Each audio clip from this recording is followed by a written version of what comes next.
everybody, and welcome to this edition of Stream On. I'm Jim Williams, your host. Now, Acorn has a new must-see show. It's called Manhunt.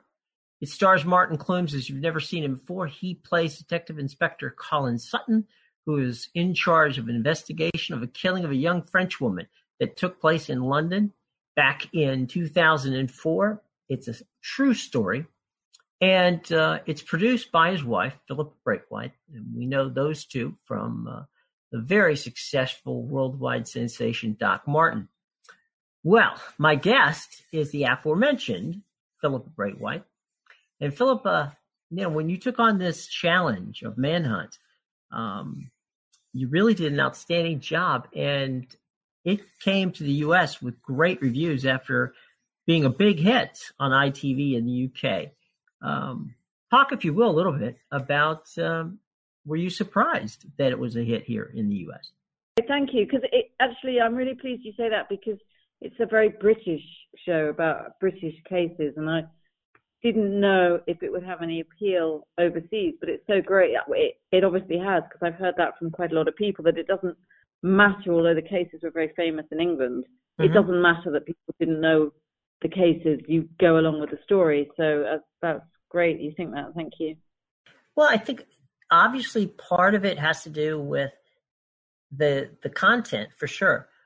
But you've got, of course, Martin leading the way, but what an amazing cast. The writing is great. The directing is great. It's just that I think that's what pulls it all together. I mean, it's you get so involved in the characters. Yeah, I think so. I think, we started with such a great script from Ed Whitmore. And when you start from that place, you're already ahead. And then bringing in Mark Evans, who is the director, who just had such a great vision for it.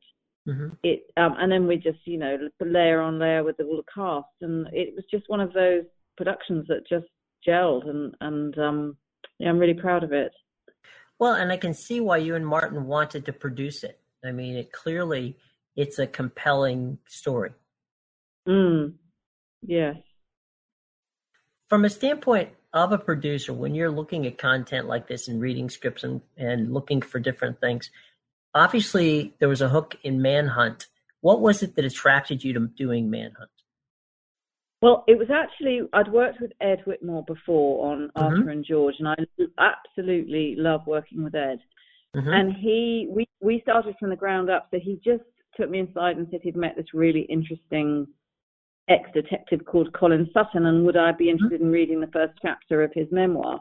So I read that in 2014, and we had to encourage Colin to write more so we could, and I said, that's what attracted me, basically, just the having access to Colin Sutton, which is unusual to be able to have such direct access and base it on his memoir, so it was all very factually accurate, and having Ed write it. So we kind of created it with Colin, and it was that we could shape it. So it wasn't given to me as a script. It was very much us trying to find our way with it. But having Colin Sutton there guiding us and helping us was just a huge, huge help. Well, I'm a massive fan of Martin's, and it took me a couple of seconds to get over the Doc Martin part and accept him for a moment. But 5 minutes in, he's Colin. You forget. Even when we were editing, I would forget. I was watching Martin. He's so good in it. Right. It's an amazing show, and the good part too is the layers. I mean, because there's the detective, there's the husband, there's the the obsessiveness in all of it, and there's almost 5-6 layers to the character. Yeah, there is, and I think that was one of the hardest parts actually for me, trying to work out how much balance to give the home life and the detective room, and we needed some respite from the intensity of the interrogation scene. But it was quite hard because it all happened, the first two episodes happened over a few days. So you can't kind of dip out of that in the way that you can if we were creating a drama fictionally and go back into their home life. So we had to somehow make it all feel part of the investigation, which Ed did brilliantly, I thought. Yeah. Yeah, and the give and take was really good, and the twists with regard, and I don't want to get too much into it, so I don't want to give away too much, but I do believe the dynamic between Martin, and his home life is just really, obviously he's compelled. I say Martin because the home life, he's compelled to want to do. He wants to be a good guy, but it seems like this case is so encompassing to him that he continually screws that aspect up. Yeah, exactly. And I think, he was an older policeman, and he, at one of the lines at the very beginning, which I had a slight issue with in terms of ITV, who broadcast it in England, didn't want to put it in. So right at the beginning, when someone says to him, "Congratulations, it feels like a proper job," they were very uncomfortable with that, because they said that sounded very, not coming from if you don't have a police background, that's an odd thing to say about a girl who's been murdered on a green. But I felt it was very important to show right from the get-go how important that kind of thing, to get a job like that at that stage in your life. So I thought and put it back, actually. And I'm glad we did. Yeah. And part to your point, okay, there's a couple of parts there where there is a moment when, I keep calling him Martin, which is his real name. We'll just go with that. Martin and his wife are sitting there, and she's cautioning him about this case. That it could, this could be a career builder, but it also could be a career killer. And and I thought that was really something that, when you think about it, you don't think about that, as a viewer and someone who's not in the police situation. But, that absolutely is correct. I mean, it is a situation. We've had many cases here in the United States, O.J. Simpson, others, where, when things went sideways, it was the police who looked like the fools out of it, as opposed to the person who got away. Yeah, exactly. And I find it very difficult to understand, because having never been in that situation, we've all had stresses in our jobs, but that's proper stress, isn't it? I mean, having to make those decisions and get a whole team to follow you on a gut instinct and not knowing whether you're going down the right path it takes a certain kind of steely person to do that job, I think. And I think that's what Martin got across brilliantly, actually. Yeah. He did. And the other part that I thought was very helpful was he took it on more like, and I'll use this term and you can tell me whether you agree or not. It was almost like a professorial way. I mean, he was almost looking at it and attacking it as an academic might.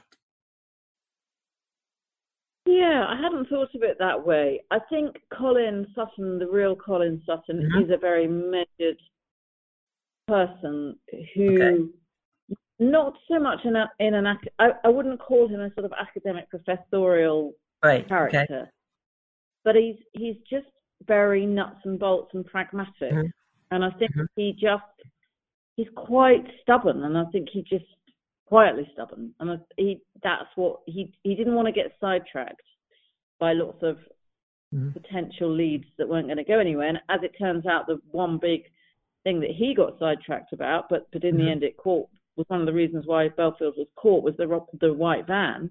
Right. But actually they never found that white van. Really? So no, never found it, because Belfield managed to dispose of every vehicle that he ever owned. He had friends everywhere. And that was interesting to me, that because he was obsessed with this van, and there were 25,000 of them to look at, and he slightly lost the backing of his force at one point because of it. Right. And but they never found it, but they did find him because it went off into another direction with the van that ran over the girl outside the pub. So it's a fascinating story. I found it fascinating because real life is more fascinating than anything you could ever write. No question, no question about it. Yeah. I would be remiss if I did not ask you, as a diehard Doc Martin fan, we're going to have a season 9 of Doc Martin, and I couldn't be more happy. Thank you. I am. It's one of the few shows that literally I will dive into season 2 or 4 or what doesn't matter and watch 3 or 4 of them very gleefully at night and just get a smile. Great. It's a phenomenal show. So we're going to get a season 9 then coming soon, eh? Yeah. We're about to start filming that in March, so it'll be ready for the end of the year. Special thanks to Philippa Braithwaite, who, of course, is the executive producer of Manhunt, starring her husband and friend of the podcast, Martin Clunes. So, by all means, folks, it's bingeable. Get out there and watch the miniseries, Manhunt, on Acorn TV. We'll be back with more of Stream On right after these words. Folks, let me tell you about Care Of. They're my new online location to get my vitamins and supplements. No more going to the mall. No more going to the drugstores. Ain't gonna happen. Why? Because Care Of is a monthly subscription service that lets me completely personalize my vitamins and supplement packs that come right to my door every month. They can do the same for you. Look, spring is here. That means plenty of great outdoor events. Give yourself an extra boost this season, whether you're looking for more energy, better sleep, to maintain stress, or something else that's going to make you feel your healthiest. Now, you're saying, Jim, how does it work? Well, it's very simple. Care Of's online quiz lets you know exactly what you need. It took me 5 minutes. 5 minutes, folks. The online quiz asked me about my diet, my health goals, my lifestyle choices. And you know what? You're going to quickly find out your personal scientific-backed vitamin and supplement recommendations. In my case, I have urinary tract infections and some kidney issues from time to time.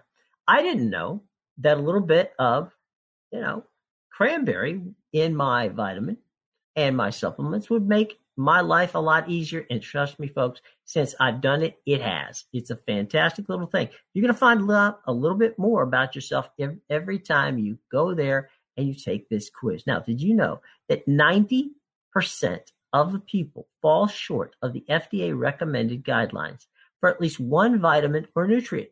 Find out where you're lacking with Care Of's online quiz and get back on track reaching your health goals. As we talked about earlier, getting vitamins should be easy and convenient. Look, it can be hard to know what vitamin supplements you should be taking, but Care Of makes it easy to find out what you're specifically in need of to be your healthiest.